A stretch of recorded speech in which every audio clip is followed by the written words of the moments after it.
All right, now let's add a new module to this application. So I'm going to add a new file, logger.js. Let's imagine we're going to create a module for login messages, and we're going to reuse this module in various parts of this application or potentially in other applications. So logger.js. Now in this module, let's imagine that we're going to use one of those remote logging services for logging our messages. So there are websites out there that provide logging as a service. They give us a URL and we can send an HTTP request to that URL to log messages in the cloud. So here I'm going to declare a variable like URL and set it to something like this: HTTP mylogger.io/log. And of course, I'm making this up. It may not be a true service out there, but let's imagine in this implementation, we're going to send an HTTP request to this endpoint, to this URL. Now we also need a function called log that takes a message. And in this function, we're going to send an HTTP request. However, to keep things simple here, we just want to focus on the modularity. We don't want to get distracted with all the details of sending HTTP requests. So for now, I just want to log this message on the console. So console.log message. Okay. Now, this variable and this log function, they're both scoped to this module. They're private. They're not visible from the outside. However, in app.js, which is our main module, we want to use this logger module.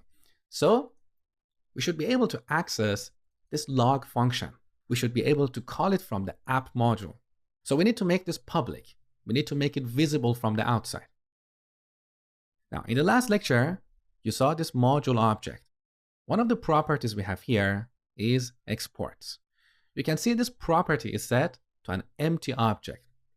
Anything that we add to this object will be exported from this module, and it will be available outside of this module. So back in our logger module, I'm going to set module.exports.log. So I'm adding a method called log to this exports object and simply setting it to this log function we have defined here. Okay? In other words, the object that we're exporting here has a single method called log.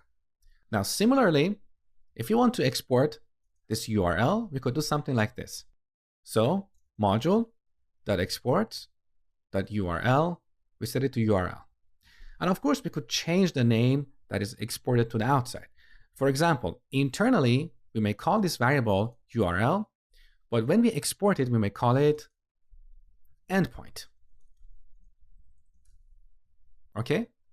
Now, in this case, we don't need to export this URL variable because this is purely implementation detail.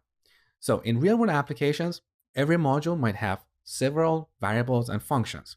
We only want to export a subset of these members to the outside because we want to keep this module easy to use. Let me give you a metaphor. Think of a DVD player. A DVD player has a few buttons on the outside, and these are the buttons or objects that we interact with. So these objects represent the public interface of a DVD player, okay? But inside the box, there are lots of other objects. They're complex objects. We don't need to know anything about these objects. They're implementation detail, and they can change significantly from one model to another. But what we see on the outside is almost stable or static across different models. So in our logger module, this URL is implementation detail. Other modules don't need to know anything about this. They only need to call the log function. So we export this, make it public, but keep the URL private. So I'm going to delete this last line. Okay, so we're done with our logger module. Now we need to load this module and use it inside app.js.